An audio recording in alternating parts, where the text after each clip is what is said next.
The naming of cats is a difficult matter. It isn't just one of your holiday games. You may think at first I'm as mad as a hatter when I tell you a cat must have 3 different names. Welcome to Book Time with Ryan. I am Ryan, and I'm a bear. It sounded kind of like a bear in my mind. Today I'm doing the Give My Regards to Broadway book tag. It's an original book tag by booktuber Troy Tradup, and I will tag him. I was tagged by Bart at Book Rising with Bart J. Gilbertson, and his video is also going to be down in the description. Why did I dress up like a bear? Well, this is a bear coat, and it's not real. It's not real. When I did my video with my daughter, we were waiting for my coat to come. My wife bought this for me for Christmas. I asked for it, and it's a real coat. It's warm. It's very warm, so I'm going to get through this, hopefully, before I start to sweat. My thumbnail is from Cats, the play, which I hated. I thought it was the creepiest shit I had ever seen. There are people who like it. I got no problem with that. But they turned off the lights, and they were singing, and their eyes lit up, and they were going through the crowd, and it was just not great. And I may have seen it twice. I felt like I saw something with cats outdoor, but inside too. I don't know what that was about, what the outdoor cats were, or if it wasn't even cats. I just remember it being a bad experience. So, cats. All right. Each prompt is inspired by a lyric from a famous Broadway musical, not Cats. Screw you, cats. So I'm going to be looking down at my computer for the prompts, and then I will provide my answers. And I will include the prompts down in the description too. This coat is from Wild Coats. It's nice and warm, and I wear it everywhere when it's cold enough. Number 1, Fiddler on the Roof. If I were a rich man. It's like hard not to sing these if I know what they are, but I'm not going to do that to you. Recommend a book in which someone becomes very wealthy or very poor over the course of the story. I think like the 2 obvious answers would be Count of Monte Cristo, which I accidentally read the abridged version of in school and couldn't follow along with where everyone else was because it was the abridged version and I didn't know that. So I was missing chapters. Oops. And then the other obvious one, I think, is The Great Gatsby, which I did read. I'm not a huge Great Gatsby fan, but I will say, for my answer that's maybe a little less obvious, The Bonfire of the Vanities. You see Shaman, the master of the universe, really fall from grace. Whatever grace we thought was there. It was a trader on Wall Street and things happen. I don't want to ruin the book, but I think he probably did not appreciate the outcome for him. Was he very rich? Probably relatively, yeah. Was he extremely, like, Count of Monte Cristo rich? No. But I love Bonfire of the Vanities, so check that out. Next, number 2, Annie. The sun will come out tomorrow. Recommend a book that takes place after the end of the world. I could only think of one. Actually, I had 2 down. I had Project Hail Mary that was trying to avoid the end of the world.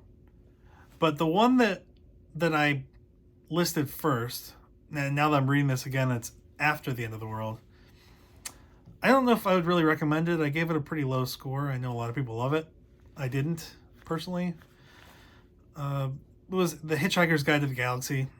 The end of the world is pretty early in the book to make way for a highway, a galactic highway. I'm saying, like, I think it's in the first chapter, so there shouldn't be a spoiler. This book's been around for a while, and you'll get into it pretty quickly. So, Hitchhiker's Guide to the Galaxy. Number 3, Hamilton, the father of the Coast Guard.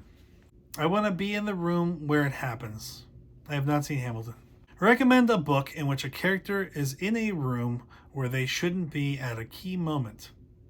Well, House of Leaves. Although, if what I think happened in House of Leaves did happen,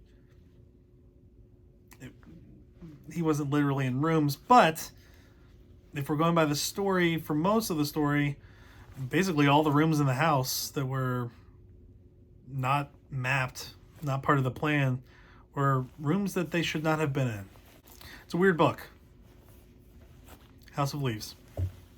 Number 4, Oklahoma, where the wind comes sweeping down the plain.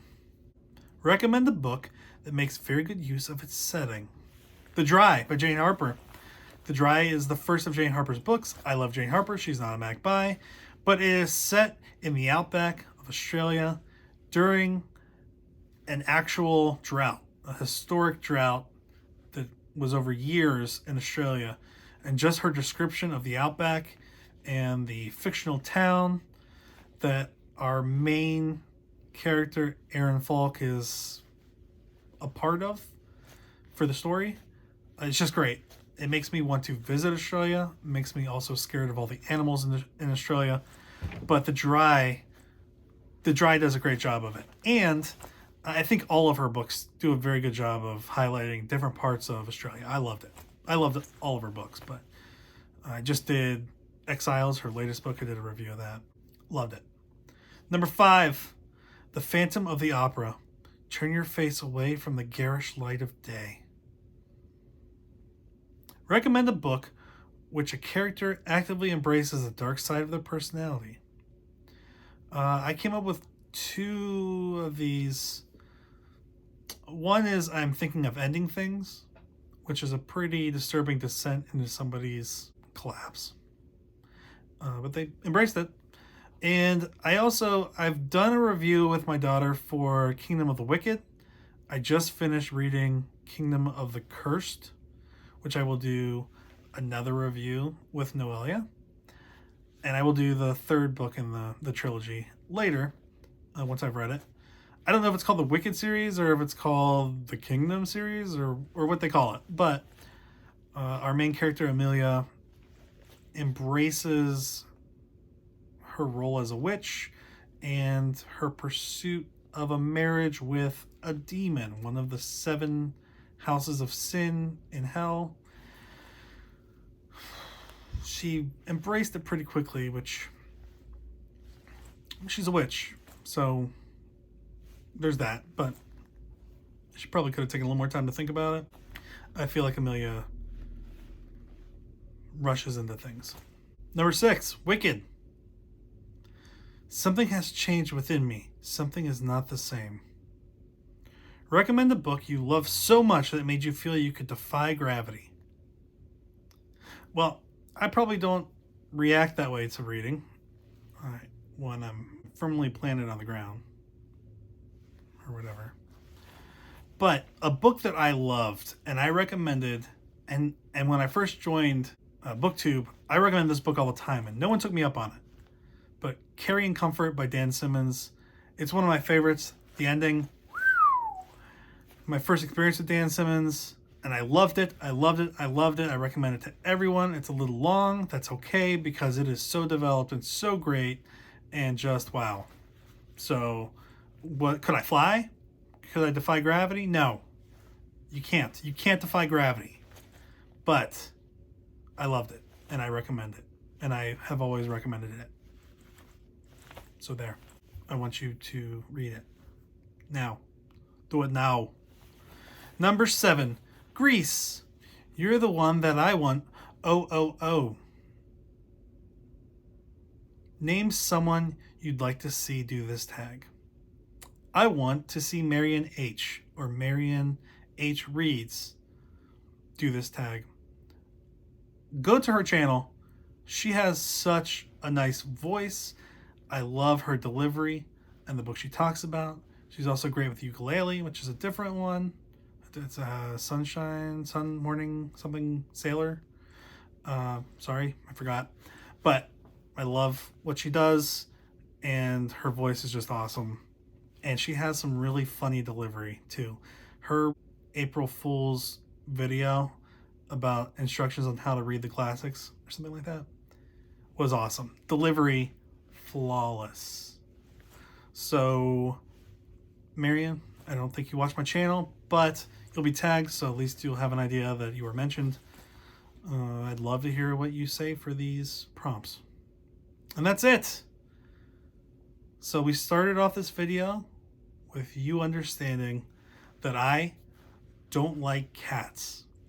And now we will close out this video with a song not from Cats, but something more my speed. I have to say, I have had a couple cats that I've loved over the years, but I'm more of a dog guy. I love dogs. And I'm not afraid to say that, and I'm not going to apologize for it. Dogs are better. Dogs roll and cats drool. Now you know. And bears are really cool too. Thanks for being here today. I will see you later.